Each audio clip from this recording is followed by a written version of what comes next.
This program is brought to you by thepodcastfactory.com.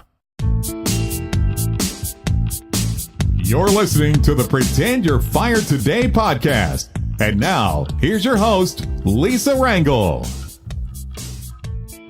Welcome and hello. Welcome to the 41st episode of the Pretend You're Fired Today podcast. I'm Lisa Rangel, host of the Pretend You're Fired Today podcast and founder of Chameleon Resumes. We're an executive resume writing, LinkedIn profile development, and job search consultancy firm that helps executives and high potential leaders land their next position faster. And on today's podcast, we're going to discuss the idea of curiosity, the trait of curiosity being the next C-suite driver. And how do you market this trait in your day-to-day career to get recognized? If you're aiming for a C-suite position, recognizing and navigating change should be at the top of your skills toolkit. Well, how do you do that? With a healthy sense of curiosity. In their annual Global CEO Survey, PricewaterhouseCoopers, or PwC as they're commonly known, take a hard look at the challenges facing corporations and the CEO of the future. With rapid technological development, political flux, the global economic instability that exists, traits of future business leadership must adapt to change. That's what needs to be demonstrated. I work with executives and professionals that are looking for and managing job transition. It's a required quality for handling change. And an employment search. It's strategic, curious thinking that's going to matter. That's going to set a candidate apart. And according to PwC, these same characteristics are the kind that will get you ahead in the C-suite of the future. Leadership capabilities for a changing economy. That's what recruiters and executives are looking for in identifying fellow executives. Strong leadership skills are always in demand. By any economic measure, instability is likely to become a constant condition that an executive needs to manage and maneuver each and every day, every week, every month, every quarter, every year. According to PwC, creative, informed thinking is the key to demonstrating these leadership and strategic skills.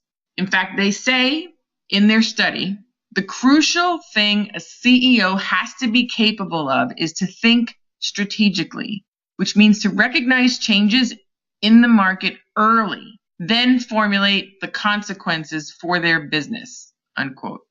Some of the value of the Global CEO Survey in its cultivation of thought leaders to access trends and provide opinions on successfully guiding organizations through choppy waters. Consider these remarks by Dr. Vishal Sikka, the Chief Executive Officer and Manager of Infosys listed in the survey. He says, quote, "If I was to point out one thing that CEOs need to have to be successful in the future, I think it's a characteristic of being a student and a teacher. CEOs simultaneously, he believes, especially in the world of tomorrow, have to be lifelong teachers and lifelong students in having a curiosity. The day we stop being curious is the day we stop growing. In effect, it's the day we die. Therefore, I think for the future, especially for CEOs, given the rate of technological change and the rate of innovation that is happening all around us, in order to be relevant, we have to have a constant sense of learning, of curiosity, the sense of fostering our imagination," unquote. And in the same report, Michael Dell, Chief Executive Officer of Dell Incorporated, talks about the future of business growth and the capabilities of up-and-coming leadership. And he says, quote, "The one attribute CEOs need in the future to succeed, I would place my bet on curiosity. Because from curiosity comes learning and new ideas. And in businesses that are changing very rapidly, if you're not curious, you're not learning. We don't have new ideas. So you're going to have a real problem," unquote. So when you think of curiosity, what's in it for you? How are you going to benefit from this? In a thoughtful piece in the Harvard Business Review, Warren Berger coins the term, quote, "curious leader," unquote. If Mr. Berger and PricewaterhouseCoopers are to be believed, we are headed into an era that not only belongs just to those who build or who intuit, but to those who retain a characteristic lost to most of the population by the age of 25. And that characteristic is curiosity. The genius of curiosity is not new. Curiosity, along with resilience, gave rise to humanity's greatest achievements, but such lofty qualities are not often found in a skillfully written resume for a professional seeking a top-level position. Curiosity is a ceaseless quest to learn, to understand, to connect the dots. I once had a client call himself the chief dot connector. This is a very desirable, hard-to-find skill. But once connected, this new form gives rise to yet more curious thoughts and goals. I call it the zone. I think it's when you're in the zone. When you exercise this curiosity muscle, it becomes easier to do, to connect things that should be together that maybe are not normally put together. And that's, to me, the zone. Usually the domain of dreamers, this is also the realm of corporate and organizational influencers who are able to grasp perspectives unavailable or unseen by others because of their desire to learn. That's how this is demonstrated. So the resume should be written, the profile should be written demonstrating these achievements that show you were curious to get involved with them in the first place. Dr. Sika believes the day we stop learning is the day we stop growing. That was what was quoted earlier.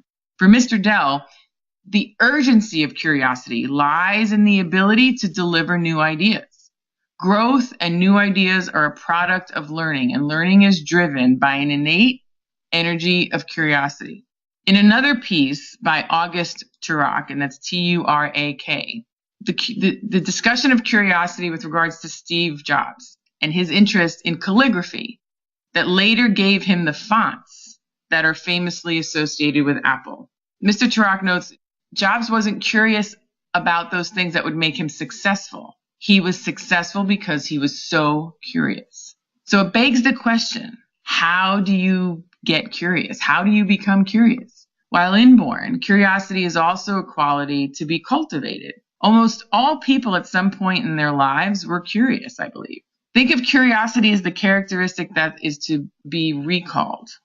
It can be brought back. Some tips for nurturing your own sense of curiosity include keep an open mind, wander. It doesn't always have to be so structured. Ask yourself, what if, each and every day. Don't just accept what you see in front of you. Another way to do this is to go somewhere new. To use the cliche, take the road less traveled. Do that figuratively and literally. And trust yourself to find one new thing of interest to you. New interest inevitably sparks curiosity. Third way is to meet others. Break out of your normal crowd.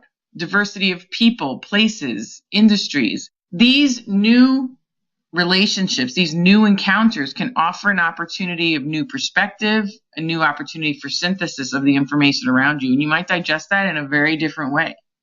And lastly, but by no means exhaustively, remember and spend time recalling the things that interested you once and try to remember why and revisit it. When you find that passion, odds are you're going to be curious to explore it further. And that's where the ideas start to flow. Curiosity, in my opinion, it is not necessarily a soft skill. As Mr. Dell notes, if you don't have new ideas, you're going to have a real problem. So when you're looking for a C-suite role that's right for you, whether you're in one now and are looking for another one, or you're aspiring to get there, the key is to engage your curiosity, to explore all options. This way you can land the job you want. Do you recognize the curiosity trait within you? Are you able to market this trait to your network, both subtly and directly? If you've answered no to this question about being able to market the trait, I'm going to suggest you hire us for personal guidance on how to do this for continued executive job security. Go to executivejobsecurity.com, invest in our executive job security program to work with our team of career performance coaches who can show you how to market curiosity, your curiosity, to your network and stay on the radar for these high-level roles. This way you don't have to do it alone, and you can still maximize your efforts. Our career coaching resource, again, is found at executivejobsecurity.com. In past episodes, we talked about the only way to truly protect yourself from job loss is to pretend you're fired today and make a list of the activities you would do to start to find your next job. But do them now while you're still working. Do them proactively to keep yourself in demand when you don't need the job. This is the key element to the Pretend You're Fired Today action list. Keep your network primed, your documents updated, and stay active in the forefront of your network's mind to create that demand for yourself before you need it. We want you to be in demand when you need it, so therefore you need to create it before you need it. This way, if your job situation changes unexpectedly, you already have pent-up demand for what you do by doing these actions that I'm showing you here today. For the next few episodes of the Pretend You're Fired Today podcast, we're going to continue to go through a list of tactics and activities for you to do now as if you were let go today to ensure you are always employable and you are always ready for whatever the world brings your way. The first item on this list was your resume. We cover this in episodes 1 through 8, so revisit those episodes to get that document updated. And the second item on the list was updating your LinkedIn profile, which we review in episodes 9 through 12. So I know you're going to want to revisit those episodes as well. In the last 24 or so episodes, we've covered a myriad of topics. Some examples of the topics we've covered are how to work with recruiters or how to answer the salary question on interviews and within your performance reviews. So this way you can land a raise. And we've also discussed the ABCs of job security. So I know you're going to want to revisit those episodes.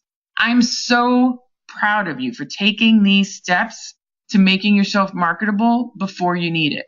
It's very uncommon that people do this, so seriously give yourself a pat on the back. Most people wait for that unexpected job change to happen, then they take the steps to learn this information, but they're scrambling and they're under pressure. It's really unpleasant. So kudos to you for learning this and doing it before you need it. This will help you stay employable. Staying employable nowadays is not all about staying in one job for 25 years. Remaining employable is about being able to land a job fast when you need it.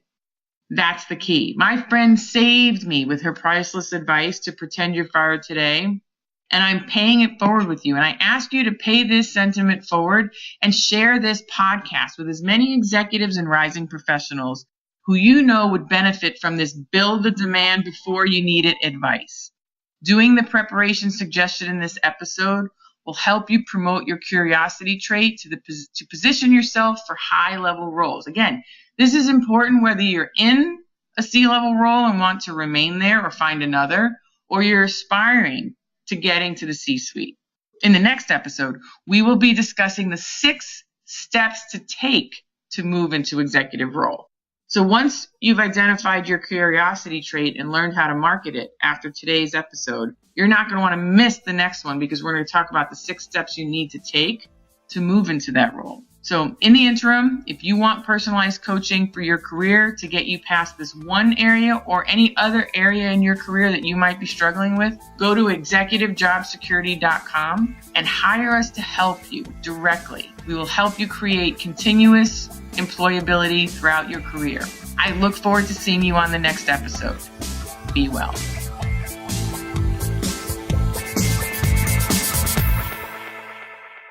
This is the podcastfactory.com.